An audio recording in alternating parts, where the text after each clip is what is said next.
वैदिक मंत्र वाला करते हैं, है ना जी।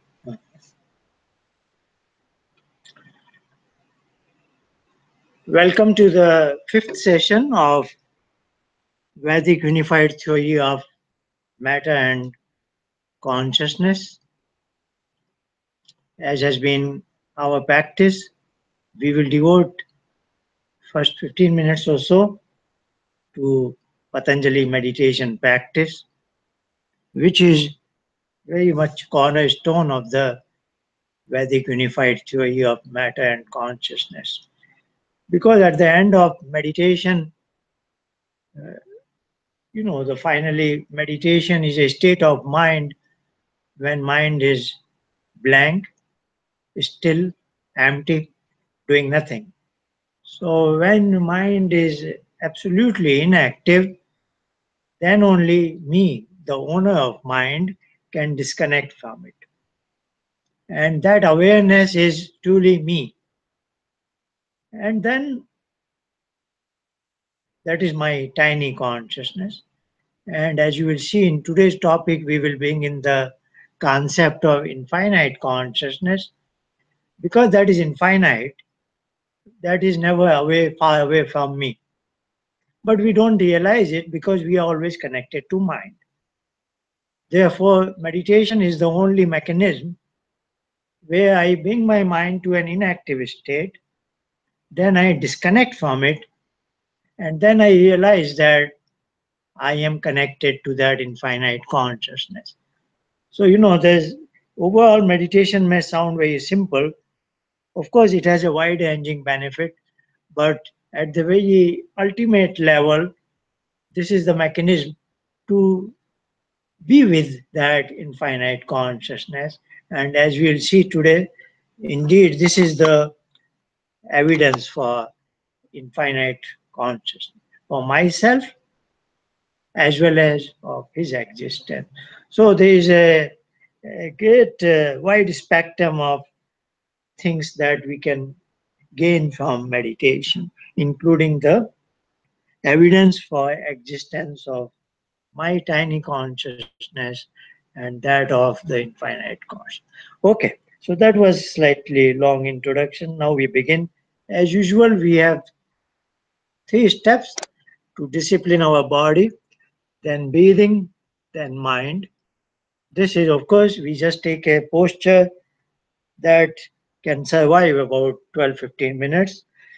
Today, our venue is slightly different from the usual venue, but no problem. We can still perform this meditation.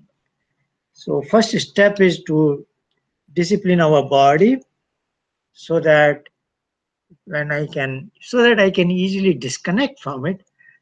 And once disconnected, it does not send in any signal to me when I am in my cave. Then we do 3 cycles of deep breathing in order to discipline our breathing. Then finally, third step, to discipline our mind, when we recite Gayatri Mantra once orally like this and then whispering sound.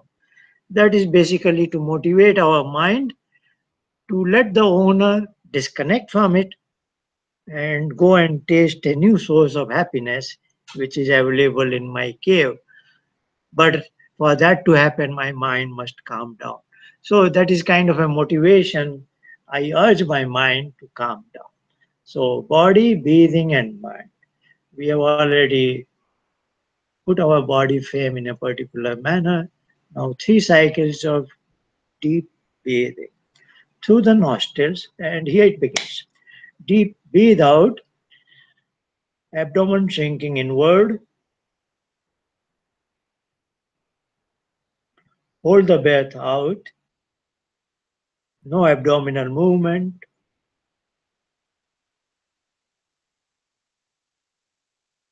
Deep breathe in.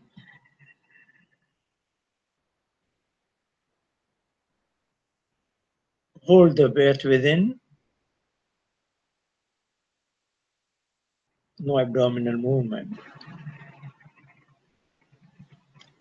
Now the second cycle, deep breathe out.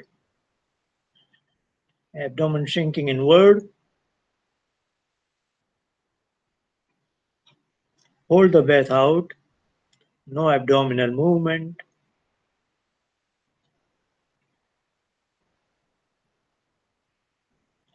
Deep breathe in, abdomen expanding outward.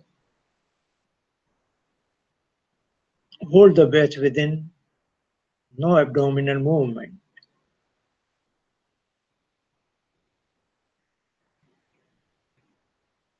Now the third and final cycle, deep breathe out, abdomen shrinking inward.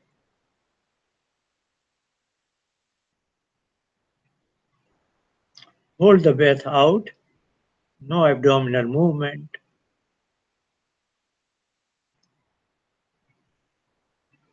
Deep breathe in, abdomen expanding outward. Hold the breath within, no abdominal movement.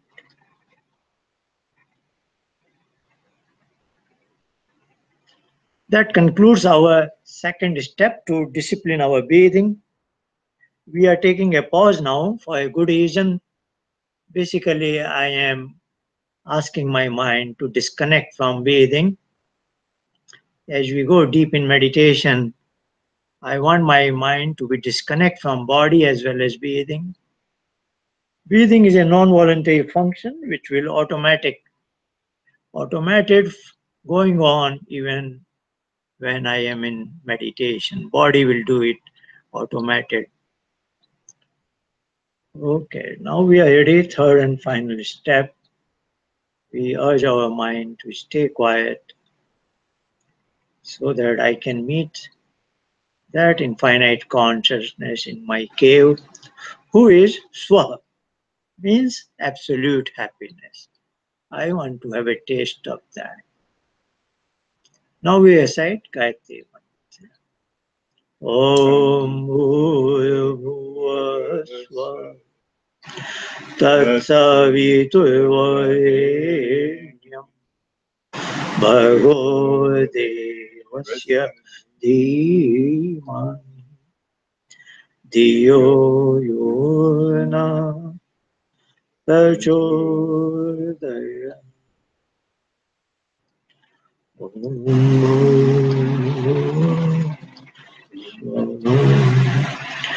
Tatsaviturvarenyam Bhargo Devasya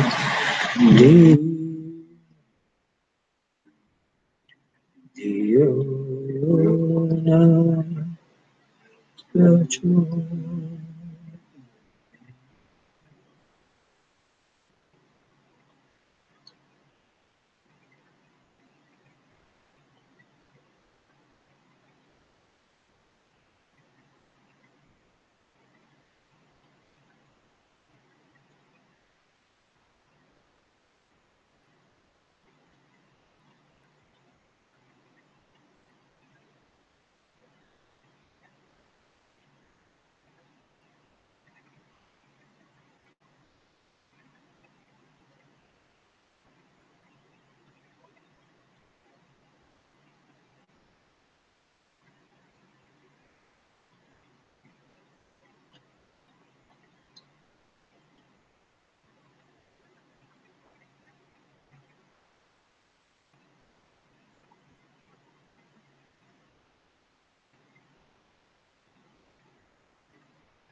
That was our short practice of Patanjali meditation using Gayatri Mantra as motivator. Now we continue with our session number 5 for VUT, Vedic Unified Theory of Matter and Consciousness. Let me share with you the slides I have prepared for this session.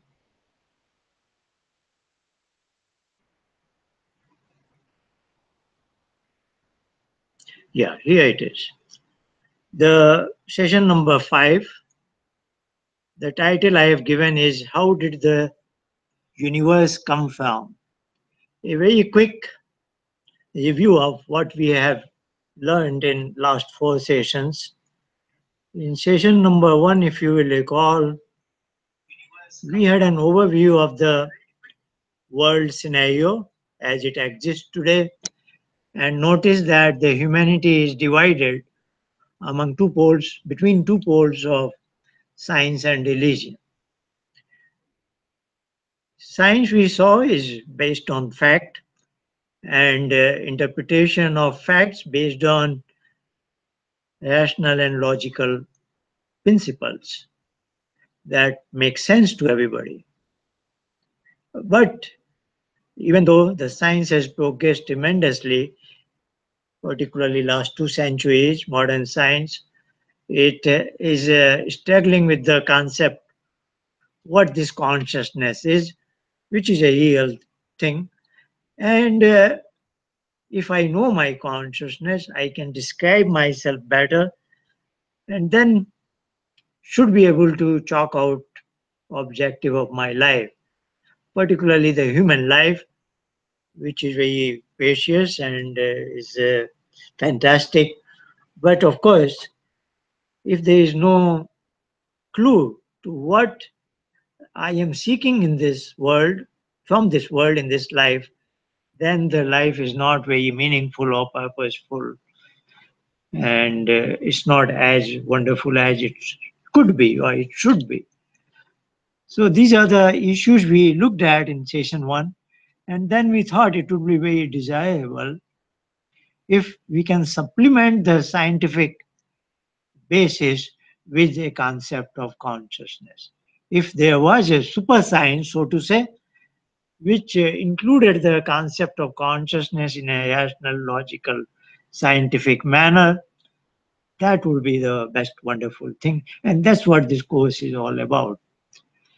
And then we said that let's look at the ancient India in the second session, which is probably the only surviving civilization in the modern times.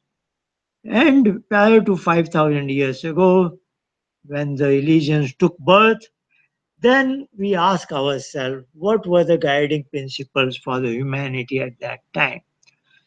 And then we looked at the classical ancient history of India divided into 3 phases like Vedic age, Upanishadic age, and age of 6 books of Vedic philosophy, etc.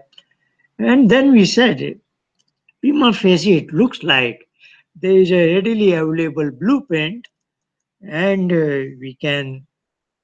we may not be fully accepting it, but let us study it and investigate it. Is it useful even in modern times? And when we were trying to analyze the ancient Indian history, we noticed that the literature is slightly unusual, which indicates a peculiar phenomena in human civilization, namely devolution of our certain uh, parameters, which I will say points toward a kind of moral or spiritual decline of humanity.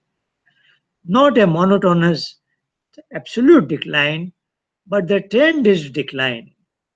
So that was pointed out. And if you look at the matter as such, even in the material world, there is a concept, thermodynamic property of so-called entropy, which indicates that in any system which can be treated as a thermodynamic system. Thermodynamics is a study of system in equilibrium, basically, but no system is in equilibrium. So it is a hypothetical study, but it is helpful. And we use it even in weather prediction and all kinds of things, though the events are not quite in equilibrium. So there is a concept of shifting equilibrium and all that. But we can still learn from that. And what we notice is there is a property called entropy, which is inner disorderliness or inner chaos. So, at a gross level, a system looks very much in a nice form. But if we go to what is called Boltzmann distribution in equilibrium, which is a Gaussian elliptic distribution, it becomes wider and wider if chaos is more. So ideally, if it is delta function, it is very, very thin, then all the molecules are having the same property. But actually, that is not the case.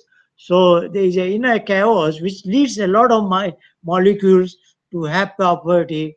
Whatever is the mean value, say x, then it goes x plus delta x and x minus delta x, so on and so forth. There are a lot of complex descriptions. So what is said in thermodynamics is the overall entropy in the universe increases with time.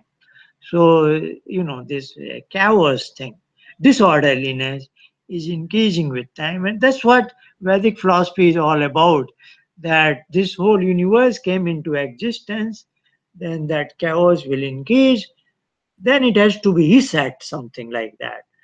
Then it is dissolved, so to say, and it is brought into existence again. So just like day and night is cyclic, there is a super day and super night for the whole universe. That is also cyclic. Anyway, these are concepts. At this point, whatever we say is subject to verification, but sometimes I go ahead of myself and make certain remarks which will be unfolding with time. Then in third session, we came to very important question: who am I, and what is this Vedic unified theory is saying? That particularly the Sankhya diagram, where I am the tiny consciousness, a singularity, is enveloped in a tiny domain of shell of mind, and then that mind is also is three components, namely chitta, which is also called buddhi, and then ahankar and manas. So that was Sankhya diagram which I shared with you. Very fantastic. This is We have a very high regards for Kapil, the author of Sankhya, because he is the first author in the third age of Shardarshan Yug, because we have so much high regards, we call him Paramarshi, you know, and Adi Acharya, very first teacher, because he formulated the Vedic philosophy in a new era when discussion was very important, argumentative, because Vedas merely state it, but how do you prove it? How do you formulate it? So today we are blessed with that Sankhya picture which Kapil has given. So, it is easy for even I am at a very 1 millionth or billionth level of his, but with his help, I am able to teach somebody, because that thing is readily available to me. And for a newcomer, it is not that easy to study Sankhya, because that is also long ago. So things are not that simple nowadays. So in the third session, who am I? I described what a human being is, and many of those parameters are applicable. Description is applicable to other species also, animals, birds, etc. Then in fourth session, I tried to come up with unique features of human being, because that is very important, because the mainstream is dominant thinking is so-called theory of evolution, which I don't know much about it. I cannot say I am expert on that, but I don't quite know what are real evidences based for the theory of evolution. And that's where I tried to, even in session number 2, I mentioned about devolution in certain parameters. And So, I am always a skeptic about so-called theory of evolution. If something has happened in a particular manner, we all have no doubt to accept it. But if you say that things have happened that way by itself, matter itself has given rise to this fantastic, wonderful universe, then I have a slight problem. Because, like, I am sitting in a classroom, chairs are laid out in a particular manner. If I desire the layout to change, just by my desiring, chairs won't start moving. So they are inanimate stuff. They cannot know what my desire is. So I will have to act upon them and so on and so forth. So, if this is our day to day experience, how can the subatomic particles behave in a particular manner of their own will? They cannot have that thing. So, that's what brings us. So, when we discuss uniqueness of human, that points to that we are, of course, every species is unique. A horse is uniquely different from all other billions of species. So, that way, all species are unique. But the uniqueness that we have discussed last week is very unusual, different type. That all billion plus species on one side, human being on the other side, we have some very unusual features, and that I will be pointing out again today in the context of what an Upanishad talks about Panchakosh description. So, so the course is flowing in a particular direction that if we are unique, there must be a designer and there must be some very specific features of human being. And that's why we only discuss these issues. We are not aware of any other species interested in knowing how the world came into being and what is the purpose of life and so on. They merely come and go. But we are trying to extract maximum advantage out of finite years of life that we have to make some higher goals, make it more purposeful, more meaningful. And we are equipped with all those talents and powerful human mind, etc.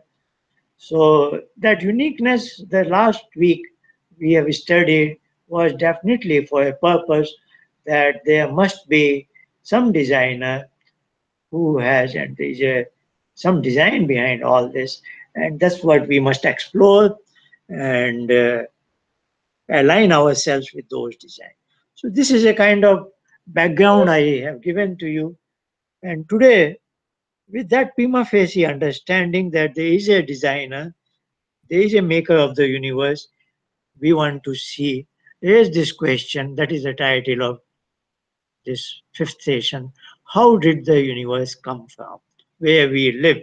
And of course, that's what is the start of one Upanishad called Shvetashvata Upanishad that says we can never know it definitely because it came into existence before we came on the world. So, if something is much before us, how can we ever know about it? But that's the quest of human mind. We always want to explore even the unexplored areas. So that is the approach that our rishis took it. The authors of Shvetashvata Upanishad did it, and we are also doing it in the same manner.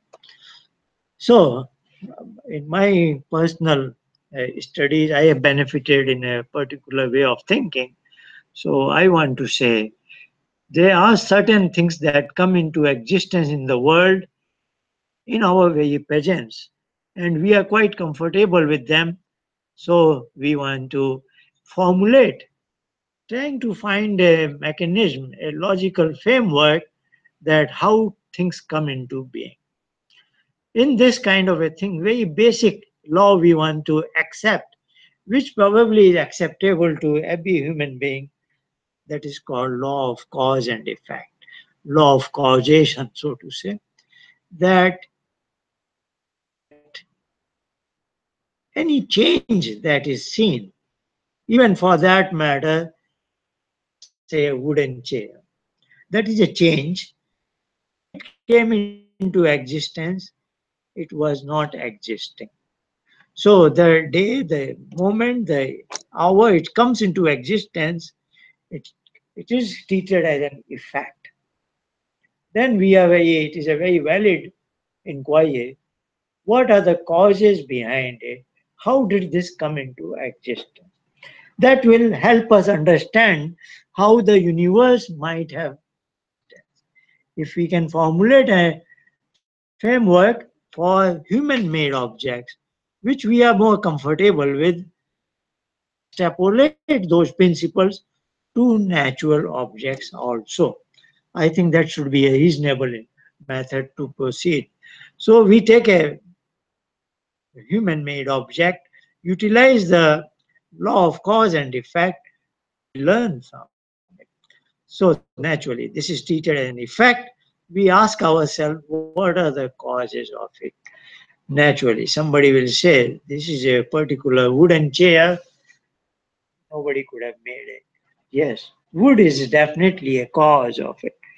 Just like I made a remark, these chairs will not resettle in a different configuration. In the same manner, I will say, it takes a log of wood to transform into chair by itself. It is an unconscious thing. I cannot relay my desire to it out of you. I can wait 100 years, but wood will not transform to chair. That we are very confident, and we know it in day-to-day life. Human being has to act upon it, and basically, he is a skilled person. He can make a wonderful chair. Say a child cannot make it, a small child. So there are certain capabilities in that chair, that human being, and that's why we call him. We give him a name. He's a carpenter.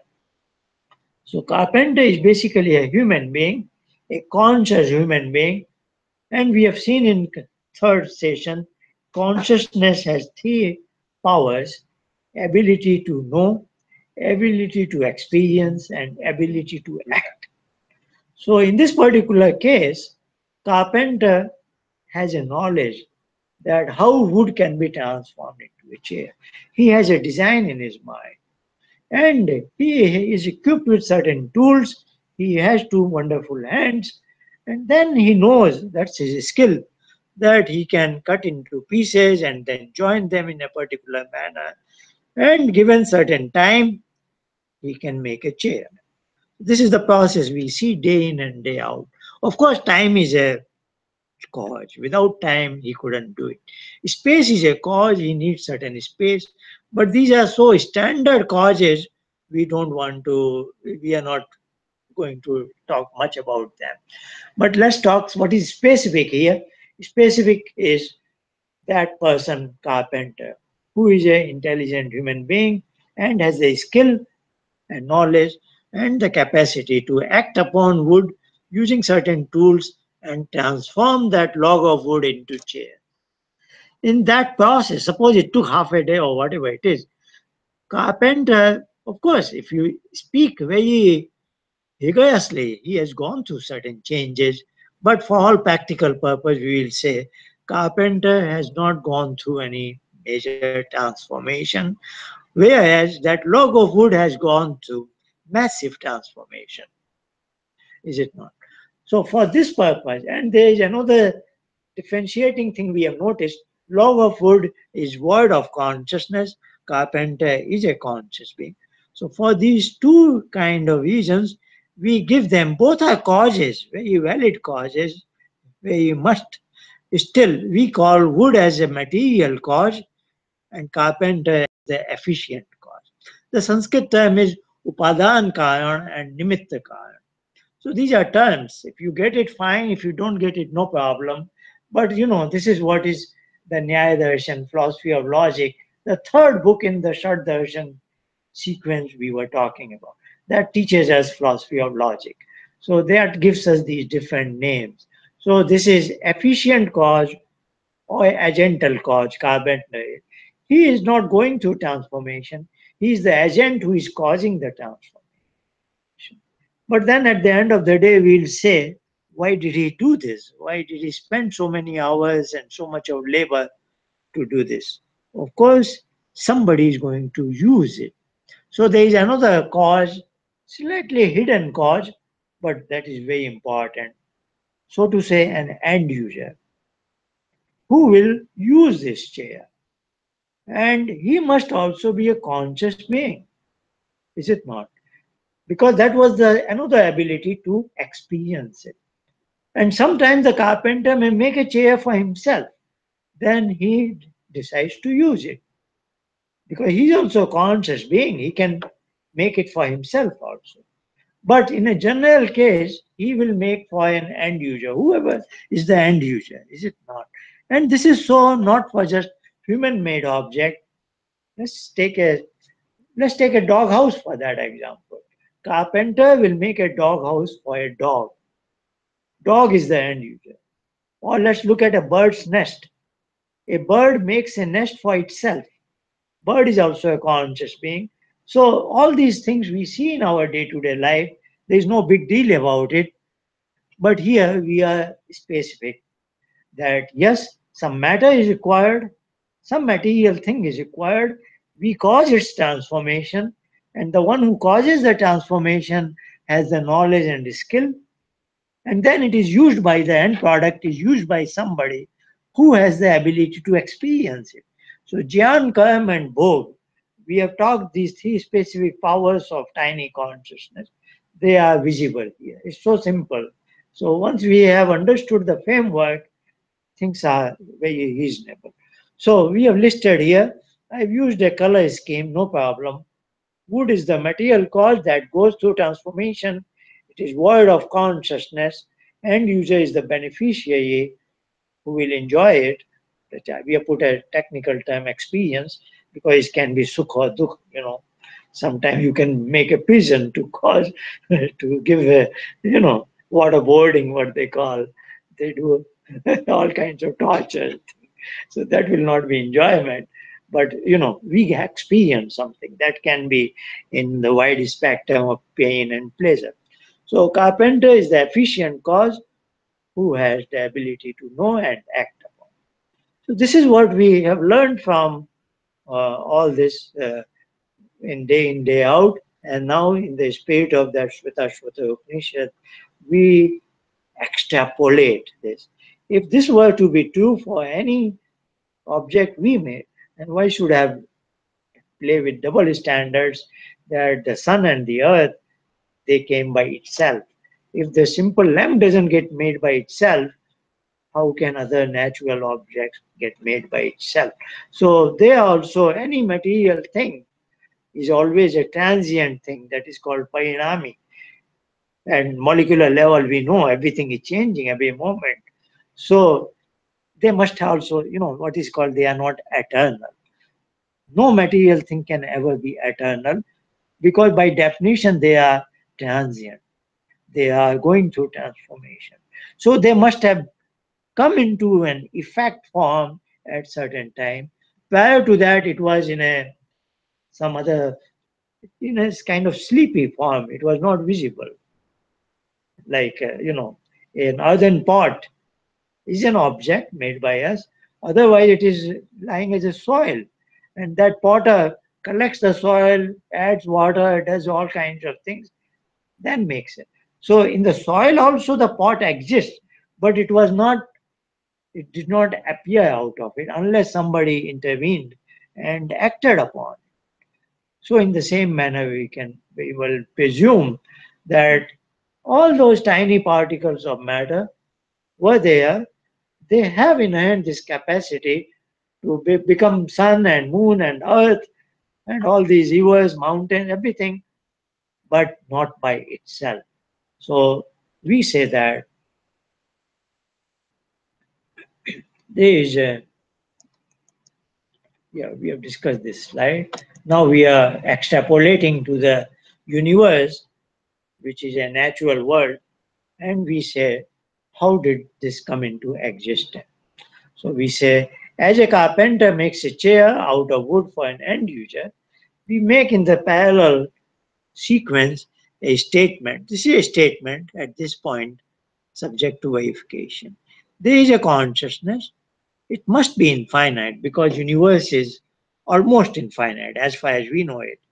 So if the universe is going in a very large dimension, like if the chair was very, very gigantic chair, then either the carpenter has to be gigantic or he has to have mobility that it can move around all the four sides of the chair or table, whatever it is.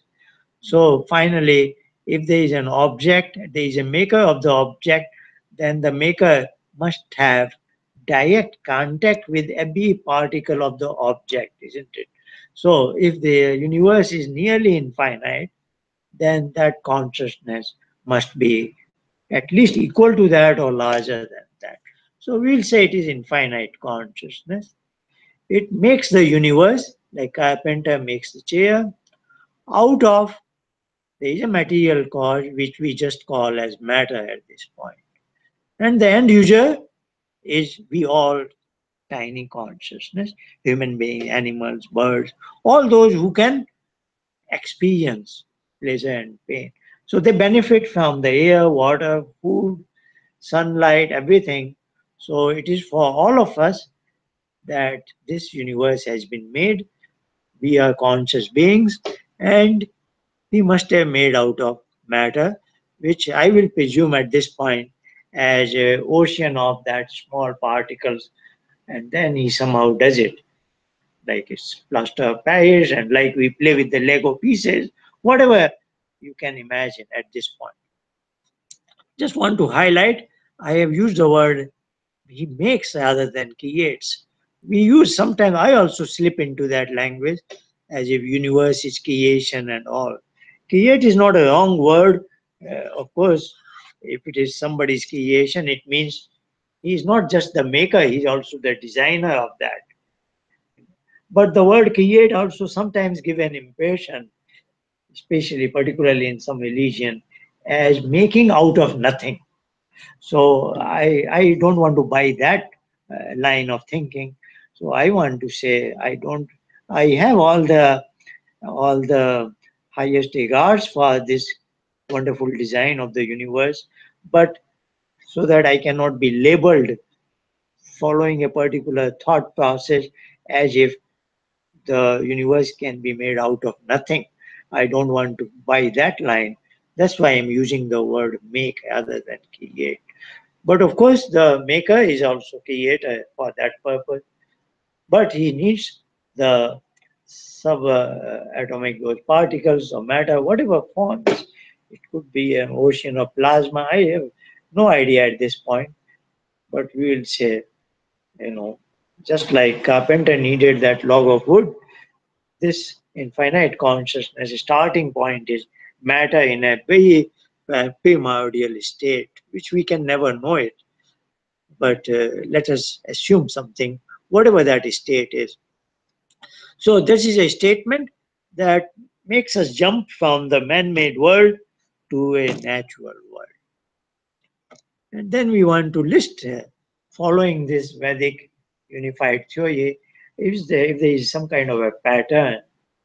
First, I want to say this is a minimum kind of a axiomatic that I must have. Otherwise, I cannot start thinking at state thinking. There is a problem. So that's what I will say. I need a minimum three eternal entities. The matter, the Sanskrit term used is Prakriti. That's the term Kapil has used in Sankhya. But in Vedas, there are other terms. Like today, I have a Ved mantra where the word is Viksha. The term Sanskrit word for tea also, and Swadha and Aditi, and there are many other words they used for Prakriti. And what is its basic state? It exists. Exists, when we say it is existent, what we mean is there cannot be logical inquiry about its own existence. We did say there is a law of cause and effect. If something exists, I can go do an inquiry what is the cause of its existence. But then what Vedic philosopher is saying, as far as Prakriti is concerned, there is no point and there cannot be an inquiry. What is the cause of Prakriti? So, the point is these three entities are, when we say eternal, they are causeless. They have to be there, otherwise ball doesn't start rolling. For example, if somebody said there has to be, why, just like you analyze that wooden chair, why don't you analyze Prakriti? Okay, we analyze it. But then again we say we need three causes of it, is it not? Like behind the chair, there were three causes: carpenter, wood, and enduser. So, what is the material cause for Prakriti? What do you learn from that? So you say there is a material cause for Prakriti, that is X. Okay, you give it another name. Then I ask you, what is the material cause of X? Then you say Y. This is ad infinitum. There is no. So what Kapil is saying is you don't gain anything new from that. It is just a matter of semantics. Whatever is the most primordial state of matter, which we may not know, and he declares we can never know it theoretically, he calls it as avyakta. It is not it is not appearing as far as we are concerned. When it appears, the first thing is Mahat, Chitte. So that's only we can understand and get to know it. Mahat, Mahat comes out of Prakriti. That's what his statement is. Sattvajas tamas samyavastha Prakriti, Prakriti Mahan. The very first particle out of Prakriti is Mahan. So from Mahan onwards, we can theoretically know and understand it. Prior to Mahan, Mahat, that is same time said as Mahan or Mahat. Don't worry about that. And that's what we have seen in session number 3. Works as our Buddhi, in the Patanjali calls it our Chitta. So these were 3 terms for the same, and Mahan, in English we translate it as great principle. So that great principle is the first thing made out of Prakriti. So for Prakriti, for Mahan, for great principle, it is Vyakta. Vyakt in the sense it is knowable. Avyakt is unknowable. So Prakriti is unknowable because our instrument of knowing is made out of that. You see, our chitta, our buddhi is made out of Prakriti. So how can I ever know Prakriti? So that is, so we don't want to spend much time, and I am not even capable of discussing at that level. But I'm just trying to bring out that these 3 entities must be accepted as ab initio they exist. You know. So like my consciousness, tiny consciousness, it has two basic parameters. It is existent. Like again, I cannot inquire how it came into existence. So when something is causeless, it is ever existent. The Sanskrit term is sat. That is true with Prakriti also, and also with tiny consciousness. If my consciousness, somebody said, oh no, it cannot be causeless, then again the question arises, how did it come into form? How was it made? And if it is non-material, then we are in a greater pitfall. We are in a soup. We have no idea how a non-material thing can come into existence. So we just have no choice but to raise our hand. And then we will say for whom it was brought into existence. Who is the end user? And who is, so there is no further inquiry, sensible inquiry is possible. So we allot these two, which are these characteristics, that is Swarup. So these are Swarup of this. Besides Swarup, we can allot many other characteristics. So I think I have discussed this term Swarup at some time. So this is called a Chitrup. The technical term Kapil uses for tiny consciousness is Chitrup. Chit is this consciousness, Rup is its Swarup. Then he says, then we have third eternal entities, This is where we started in the previous slide.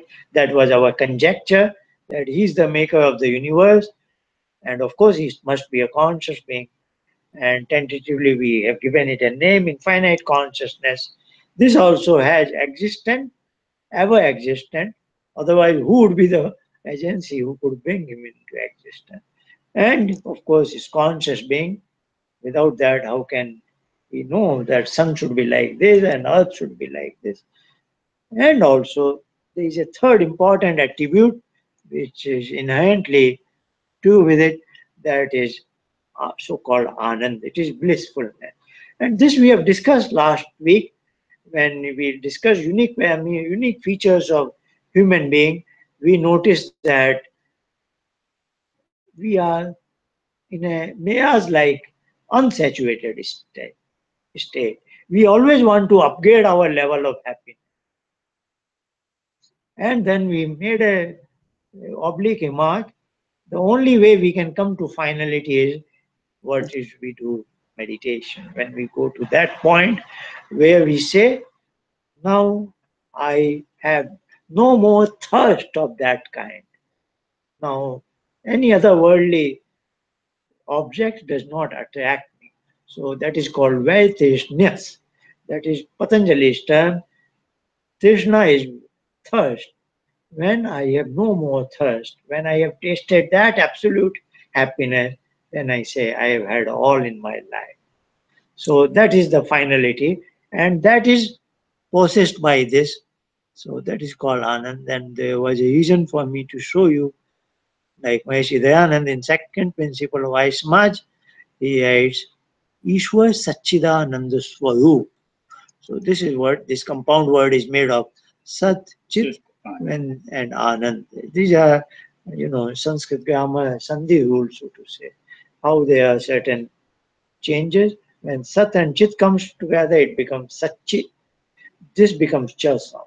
And when Ta comes with this, Ta becomes the sound, dental sound. So it becomes Satchidananda. That is no problem. If you get it, no problem. But these are common. Let's move on. So since I use the term that our tiny consciousness has three powers, I want to follow that line again. Three powers of infinite consciousness, but they are all in a very spatial way. So they are same, knowledge, action, and experience. But let's look at them, that our powers are finite. We are very finite being. But in the case of infinite consciousness, they are in a very spatial camp. So let's look at one after that. But before we look into these three parameters, knowledge, action, I want to make a remark. IC is subtler than tiny consciousness and omnipresent also. So that's why the name is infinite consciousness, while tiny consciousness was microscopically, infinitesimally small. This is infinitely large. So that is in a spatial dimension, so to say. But there is another dimension of subtlety in the sense wherever I exist at that point, that I don't exist alone. They are at that particular point, they are two coexisting consciousness. So that makes the infinite consciousness is more subtle than I am. Like air can go into this table because air is more subtle than the wood, isn't it? So what is more sukshma, subtle, can penetrate into what is more gross. Is it so? So this is a relationship called in Sanskrit Vyapya Vyapaka. So that infinite consciousness is Sarva Vyapak. So I am Vyapya. So within me he resides. It's not that he is residing very close to me. He is residing close to me as well as very much within me. So these are technical concepts. Its three powers, that of infinite consciousness, is to know, to experience and act, but are spatial. In the knowledge, it is prior to making the universe. In other words, like I come into the world, the sun is already there, and I try to know about sun. Sun has been existing, but I try to gather some scientific knowledge about sun. Same thing about the earth, water, air, and all. So these things came first, and my desire to know their characteristic, their respective knowledge, is later on. I am gathering knowledge after they came into existence. But in case of infinite consciousness, he had the knowledge how the sun should be there, and then he makes the sun, isn't it? So his knowledge is prior to making the universe. So his knowledge precedes the act of making the universe, is it not? But that we also see, like in the case of carpenter. So when you see the human-made object, carpenter had visualized the design of the chair first, and then he makes the chair accordingly. So the same thing we can give it, same power we give it to the infinite consciousness, that all the natural things, he had the knowledge first, then he made the nature according. But when it comes to the natural objects, for us the order is different. We gather the knowledge about natural things after they have come into existence. So that's how he is different from us. Action without any tool. Like we said, carpenter needs certain tool to make the chair. This infinite consciousness doesn't need any tool because he is omnipresent. He, I need the tool, at least body and mind. Without my hands, I cannot push the table. My tiny consciousness alone cannot do anything. No, cannot even bake one blade of grass without hands and body and mind domain. But that infinite consciousness does not require mind and body and other extraneous tools. It can do everything because it is residing within everything, within those particles. Experience, we go through the wide spectrum of pleasure and pain and all that. Then we have discussed last week, we want to upgrade our happiness and so on and so forth. But he is always in that uniform state which cannot diminish. So he has those three parameters, but in a very different manner.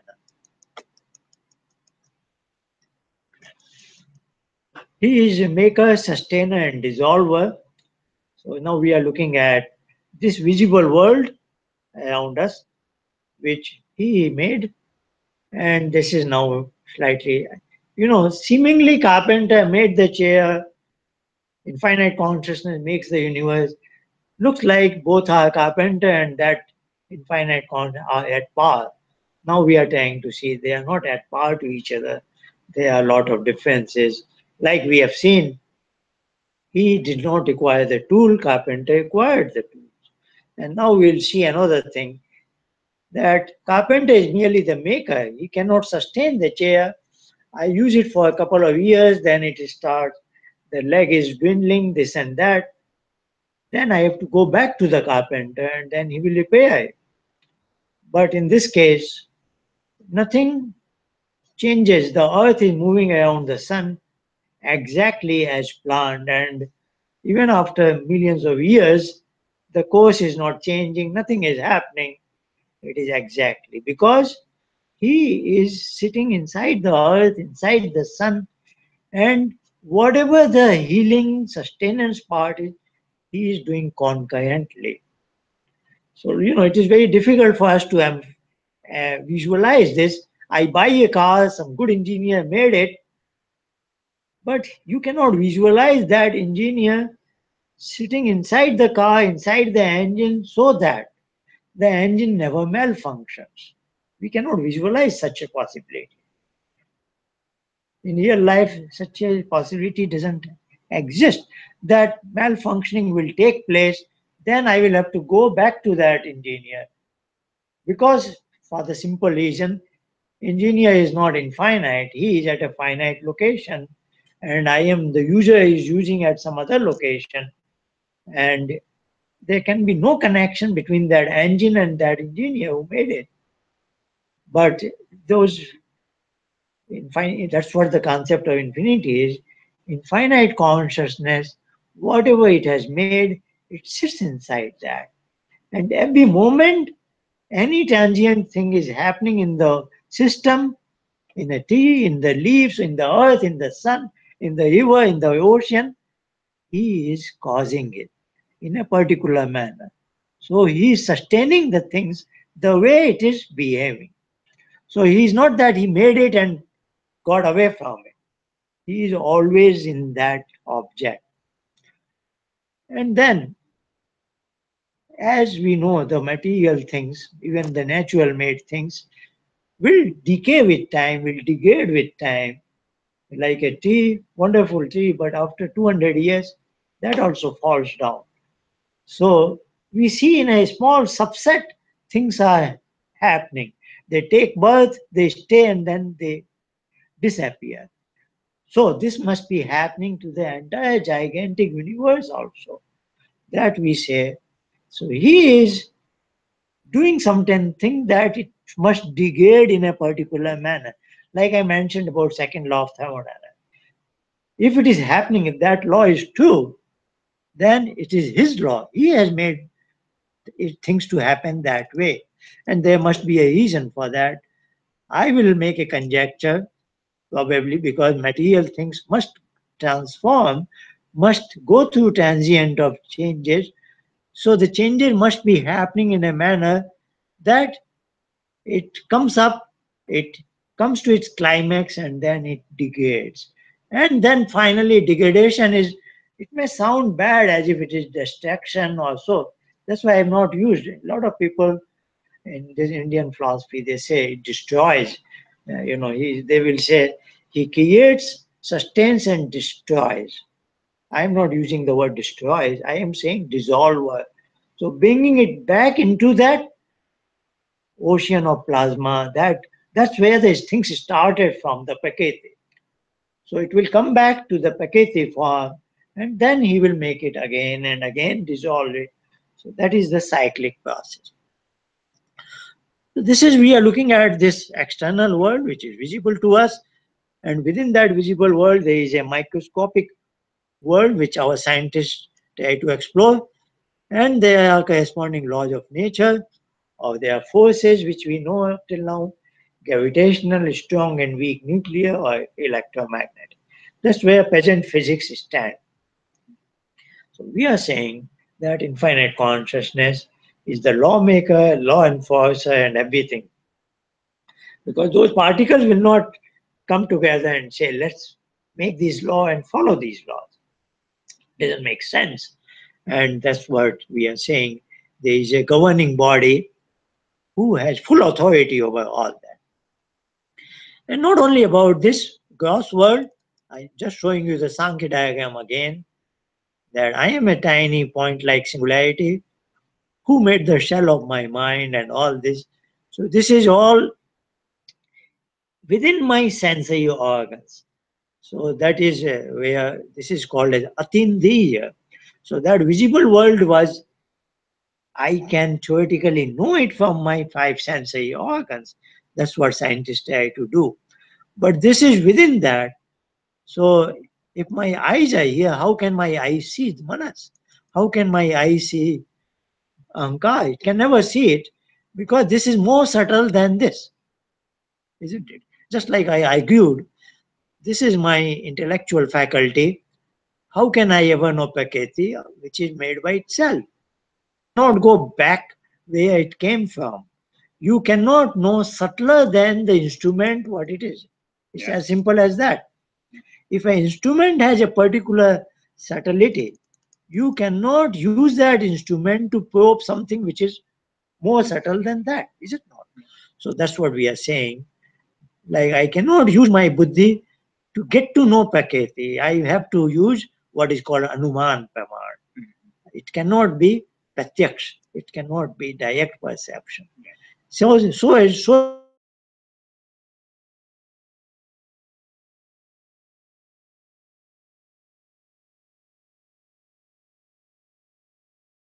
that suvijnanam, I can know them, even atinde, through the power of meditation. Because in meditation, I am blank here, then I am not relying on this, I am relying this instrument.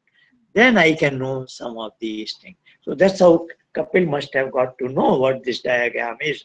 We are, of course, just borrowing from him. So the question arises, who made this microcosmos and what is governing us and our these fine instruments?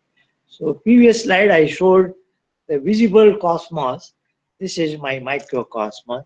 This is also the maker is that same infinite consciousness, and he does it in a particular manner that I am provided with these instruments, and why my instrument, somebody has better IQ, somebody has low IQ, somebody is born in rich family, somebody born in poor family, all kinds of variations are seen. There must be cause to that effect, and that is what we say is according to the law of karma. So in the Vedic unified theory, as I said, is supplement to the modern physics, that it accepts the laws of the forces, laws of the nature, plus law of karma that governs what is happening to particular tiny consciousness. Now today I am bringing in a new concept which is punch course of 5 sheets. So having shown you the previous diagram, and I think I have mentioned it in the question session number 3 of who am I, these 3 blue boxes are broadly my mind. So as I usually show, thumb in a fist, and then I show the enveloping palm has 3 layers. The inner layer is called buddhi or chitta, the middle layer is called ahankar, and the outer layer is called manas. These 3 boxes together constitute what broadly in Vedic philosophy we call as mind. In Vedic philosophy, please note it, because in modern nomenclature, even the entire brain may be treated as mind. Brain is treated as seat of my consciousness. But so whenever I say mind, I mean this 3 boxes, and I must emphasize this whole shell is also very, very tiny, smaller than nanoscales. So this is, though it is all, the entire shell is in my skull, but this is not amenable to our finest instruments. Now I want to bring in a new concept that is from one Upanishad. This is called 5 sheets. So what I will be doing is I am covered with 5 layers. First layer will be this kind of a layer, which is very notional. But you can now imagine what is that layer? That layer is closest to me is that infinite consciousness. Not only he is in this layer, that is within this blue round circle also, is it not? So notionally, very first sheath that covers me or which is within me also is so-called Anandamaya course. You will see it there in the next, but I hope you will understand it better. Then second layer will be called as Vijnanamaya course, where we get the intellectually discriminatory ability. That obviously is this layer. But this layer will have a part of this also, because as you know, when I conclude this is a chair and not a table, in this process, I acquire a lot of data from my memory, because in the past I have seen a chair as well as a table, so I pick up a lot of pictures from the previous from this box, and then here I conclude that this particular thing is a chair and not is a table, is it not? So the second layer, which is called Vijnanamaya course, where our discriminatory functions are taking place, will constitute this intellect, buddhi, as well as the peripheral ahankar, memory, storage device. Then we will come to the manomaya course, and as you can see, manomaya course will be broadly this box, but it will also have part of this. So this is sitting in between two, two sheets, so to say. And then there will be our body organ, which of course we all know it, that Annamaya course, which is made out of Panchabhut and all that. And the whole gross world is also made out of this. But one more box will come, that is called Pranamaya Kosh. Pranamaya Kosh will come between Manomaya, this Manas, and the body layer, somewhere notionally here.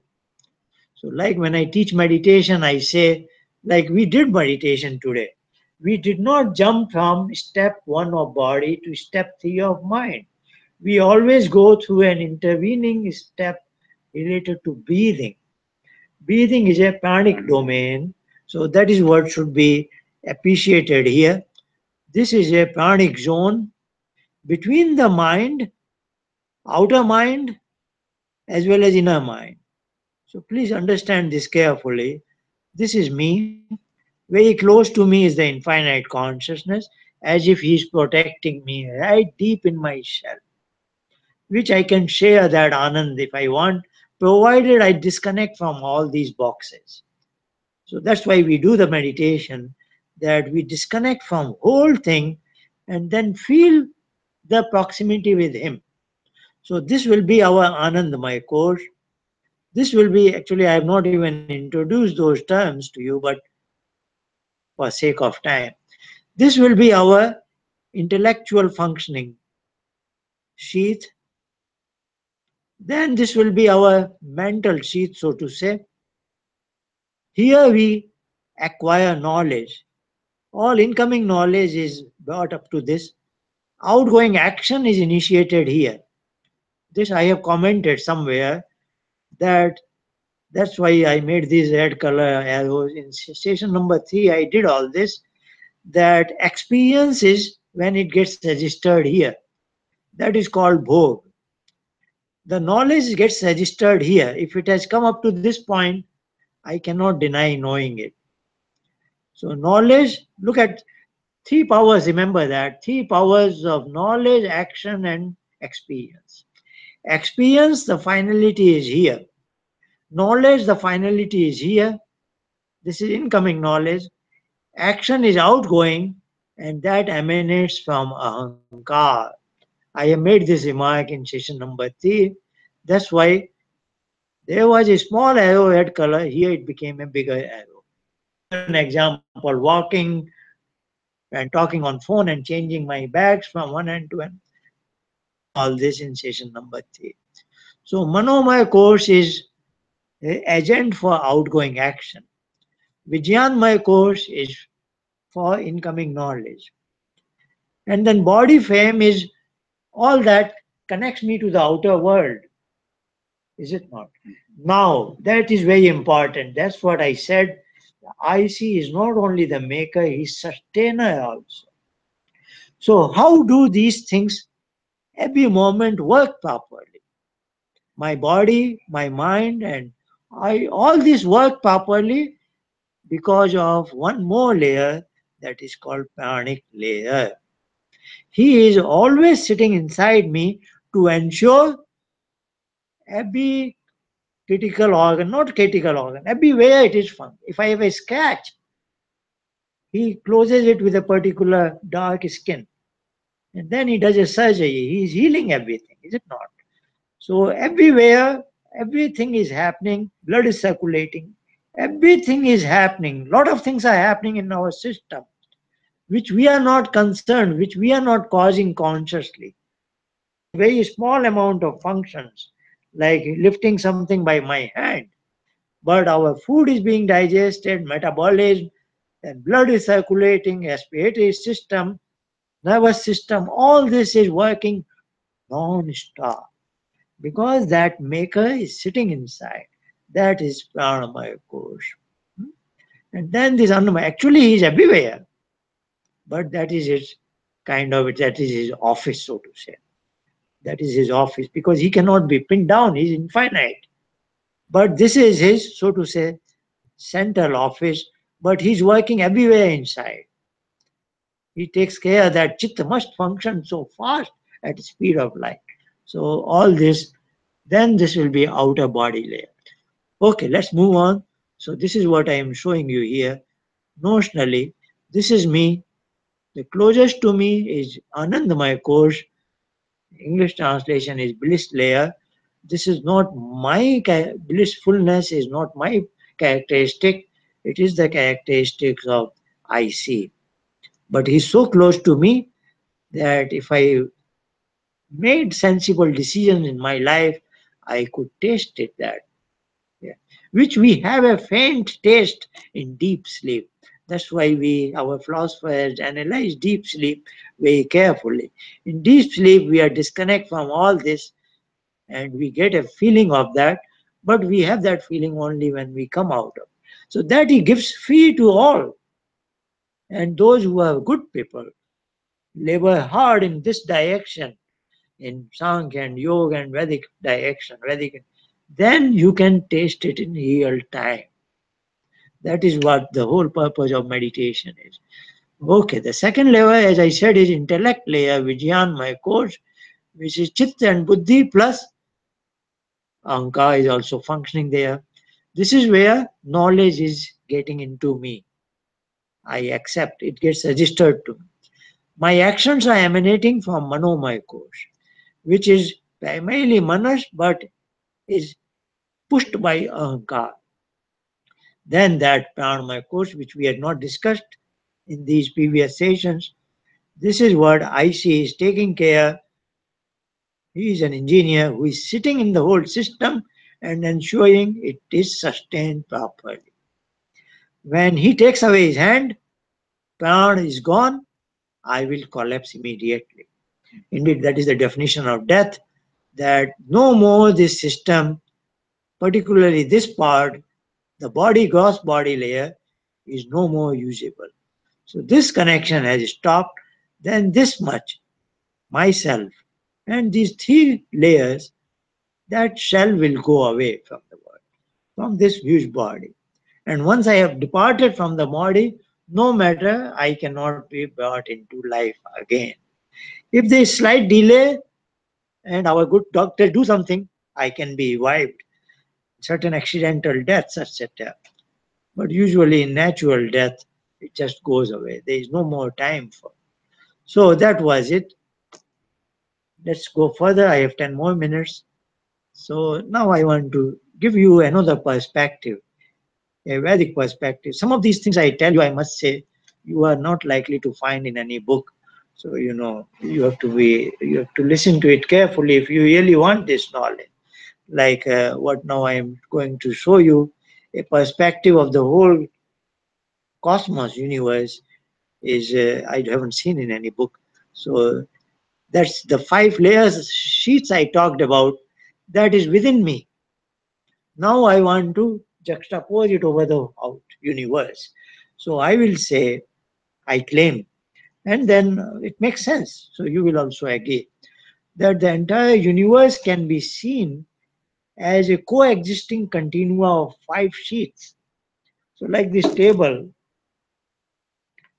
don't look at it just a table because there are many things within it. Just like this human being, there are 5 sheets there, isn't it? So there will be coexisting multiplicity in the whole universe.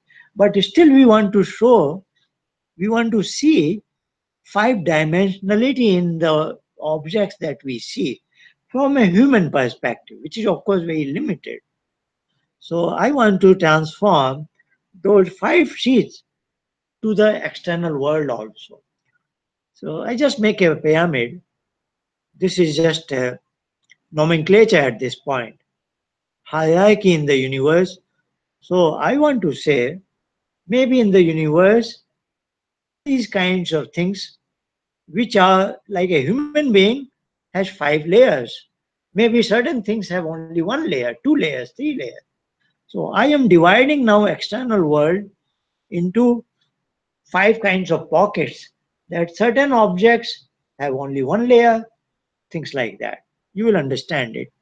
So just because the pyramid is this way, my nomenclature is that Anandamaya core, which was blissful layer in the previous slide, intellect layer, this was a mental layer which excites the actions. Then this pranic layer, which was, he is hiding within me and taking care that everything works well. And when I am in sleep, he may takes care that system all that works. Then this gross body layer. But you can see this is a notional name. It is not just restricted here. He is working here as well as here, everywhere. Is it not? So these are notional names. And now let's look at it. Hierarchy in the making of the universe. How has he made this universe? And now the order is different now. Previously we saw Anandamaya first and Annamaya. So this is the base layer, as you will see in pyramid. This is base layer. So base layer has to be widely seen. It has to be more present. And that pyramid apex is a very tiny layer, is it not? So we will be breaking it down. So first is Annamaya course. I just make a conjecture that there are certain things in the universe which are very monotone. Actually, I wanted to bring some diagrams, but I didn't have time. But still, I will try to. Let's, some of you are familiar with, say, sinusoidal wave, a sine wave. Just look at the upper half of it. It just goes up and comes down, is it not? So look at there are certain things which don't change much with time. Say if you are walking along an ocean beach, you see certain stones there or even sand particles. Of course, they must be going through transients and changes. But if you come about 100 years later, 500 years later, probably one particular, if you are an earth scientist, probably geologists tell us that it takes millions of years or some more, a particular stone gathering one more layer, things like that. It is evolving with time. Everything made of matter evolves with time. But then it devolves with time also. Say there is a stone and it is thrown into river and then it picks up some algae, this and that, or certain things are happening to it, then its stoneness, stone character is probably devolving with time. Certain other things are residing on it, so on and so forth. What I mean to say is there are changes taking place, but they are more in monotonous type. They are more. You will understand it better when I discuss the next one. Now look at a pranamaya course. Now they are subject of. I give an example of a plant. Is it not? A plant, for example, a tree. Now we are in the northern hemisphere. It is autumn. Now what is happening is leaves are falling. And then a couple of months later, in the spring, again new leaves are coming. Now this is, you will see, is not just a monotonous one directional. It is, if you start from the spring of this year, the new leaves were coming and they are evolving with time. By autumn, they start downgrading. Their slope is now it as if that sine wave, the upper part, is now going in the downward direction. Is it not? Now leaves have fallen at the end. Now there are no more leaves. But this is a picture for a stone probably. Now in Pranamaya course, the second hierarchy of the things in the universe, the again the same tree, again new leaves will start appearing. So one sinusoidal wave, then there is a breakup, then there is second wave.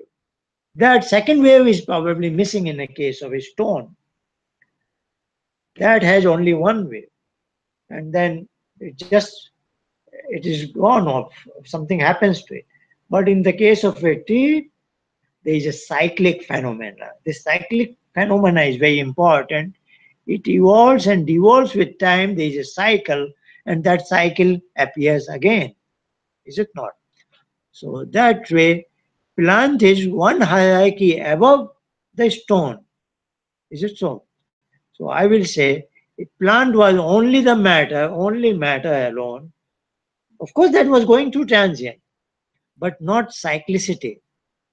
But in second level of their objects, example is plant, tree, or things like that, where that much cyclicity has been preserved, plus there is a, again it reappears and again this. There is a cycle like day and night, is unending cycle. Of course, it's not totally unending, but that plant may have life of 100 years. It will show 100 cycles like that. Is it not?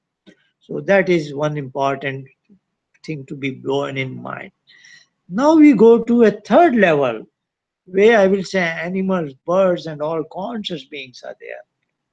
Now they have an ability, they have the matter, they have that life force, what is called breathing, the pranic force, just like T has a life force.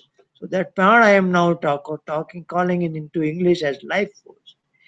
Plus they have a new thing, namely consciousness. What does it do?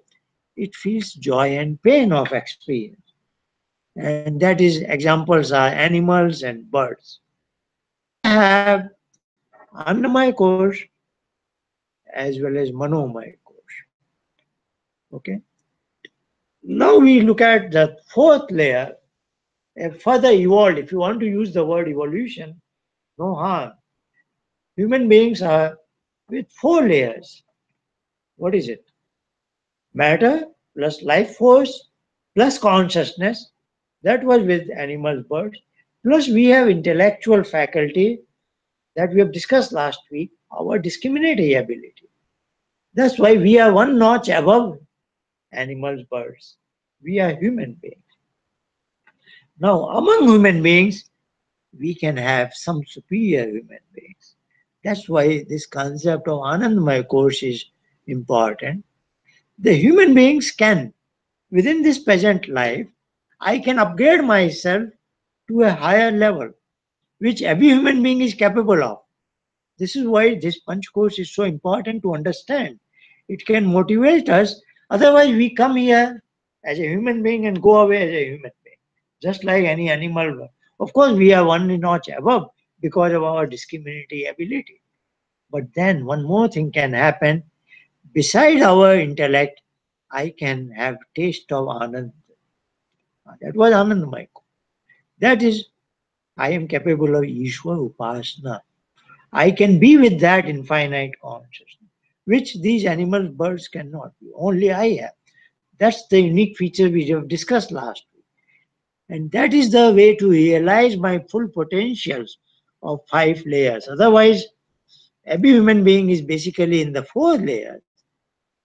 He can live whole life in 4 layers and go away from the world without without realizing the potential of another hidden 5th layer. We have the hidden 5th layer, which every human being can aspire to get it. So that was the purpose of why I brought this concept. So what we have learned today is Pranamaya course that sustains that entity, does not just makes me, he is continuously sitting inside me. He is closest to me, I am with him. Very quickly, I am now just 2 or 3 minutes. So many slides. I will just read it out.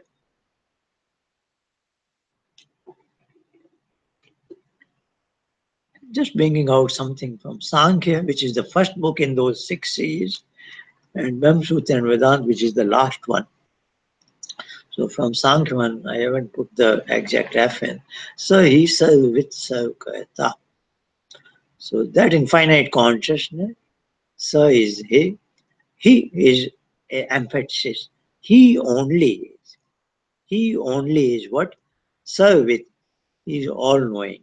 So again, the knowledge is coming before action. That is important. And then he is Sarvakata, all doing. He makes the universe, but before that he knew all that, and then he translated into real visible design. And in Vedanta, I use these three statements very often. Janmadhyasyata, he is the cause of everything takes birth, stays here, and then goes away. And not only that, he is the origin of all the knowledge that we have, because he was the original, he is the custodian of the knowledge. So even the true knowledge I have got is basically from him. Knowledge and what we see in the world, samanvayat, there is a one-to-one correspondence. Indeed, this is the line Maharishi Dayanand, the founder of Wise Samaj, he took in his first principle of Wise Samaj. सब सत्य विद्या और जो पदार्थ विद्या से जाने जाते हैं उन सब का आदि मूल परमेश्वर. All this true knowledge. So again, that entity whom he called as Parameshwar, all knowing, and out of according to this knowledge, he has created all the padartha. Padarth means all the things reflected by those terms. So like Vayu. Vayu is a shabd. What is the padarth? Padarth is the air, in fact. Itself is the padarth. So all the knowledge is in words, and words reflect the things. Knowledge of the things, and those things come later. So like serve with and serve karta. All the true knowledge and all that is known by it originates from God. He has used the word Parameshwar. This slide, partly I have used it, and I use only three states: our waking state, like enjoying something, food; dream state, something like or thinking, deep, just submerged in mind, and then we are in deep sleep. This we have these three possibilities we have used to prove evidence of tiny consciousness. So all this is valid. Today there is another fourth state when I am infinite consciousness and in preserving my awareness. That is the objective of meditation. So this is deep sleep, Sushupti. This is deep in meditation. So there is a statement by Kapil in Sankhya, Samadhi, Sushupti, Moksheshu, Brahmrupta. So he is equating, he's saying that deep sleep and deep meditation are at par. I am lost into that entity Brahma. I am in close proximity. The only difference is here I am not aware about that, while here I am aware of that. So this also becomes evidence for infinite consciousness, particularly the fourth state. The third state is also evidence for infinite consciousness because everybody enjoys that state. If everybody enjoys, then it is not of our making. Somebody has put that into our state. And that same state is in real when we are aware of it. Another evidence for infinite consciousness, three-level warning in conscience. If and when we begin to execute a wrongful act, then there is an inner voice warning us three times. A kind of, Maharishi uses the term Shanka, Bhay and Lajja, which best translation I can think is doubt or hesitation. Is it right before you are about to execute it? And if you intend to execute it, as you proceed to execute it, there is an element of fear. Does anybody see me? Once you have executed it or you are halfway through, you have an element. Though I have taken care of, I am doing in hiding, yet because there are spies, all kinds of things. So now brief statement. I'm just reading them out. Brief statement of Vedic unified theory. IC makes the universe out of matter for the benefit of tiny consciousness and governs it via the laws of nature as well as the law of karma. The material part of the world is and the consciousness are individually governed by the law of karma. One would think if I were to face the world, one of you will think this is a good statement. Yes, that's what we are developing it. But I don't want to stop here. There is something missing here. How do I want to add here? I will say to that, humans can connect to the IC in real time, in conscious mode, and directly without any intermediary. What will make us not part of a religion, but part of a scientific spirituality. This is the true spirituality. I don't like to use the word spirituality because followers of religions think they are spiritual beings. But that's what we want to say. Theirs is a defective spirituality, pseudo spirituality, because they will never get to this point. They always have a founder in their mind who is very important for them. They cannot get away from that intermediary. So we are saying it is only me and that infinite conscious. And every one of us, we don't have to go to a so-called place of worship. I can, wherever I sit, I can connect to him. This is what will differentiate us from all other religions. I heard a Ved mantra, Dwa Suparna Sayuja Sikhaya, Samanam Veksham Paishashva Jate, Tayo Anya Pipalam Swadu Atyanyan, Ashnan Nanyum Abhichakshi. Is made of subtle particles. Here the matter is called as Veksham because the word is interesting. Chidyate into pieces. Any material thing, matter, you can conceptually cut into pieces, is it not? So technical words are very interesting. And is inhabited by two birds with beautiful wings, karma. So two wings are Jyan and karma. Each other, sakha, sayuja, together. Both are eternal.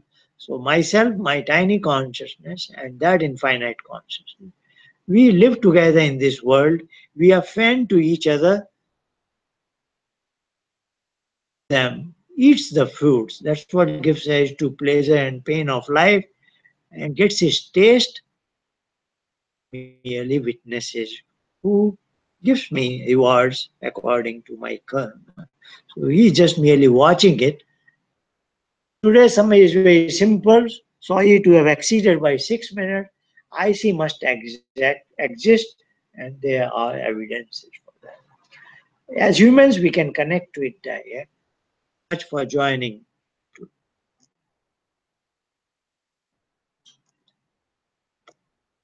So see you next week again in session number 6.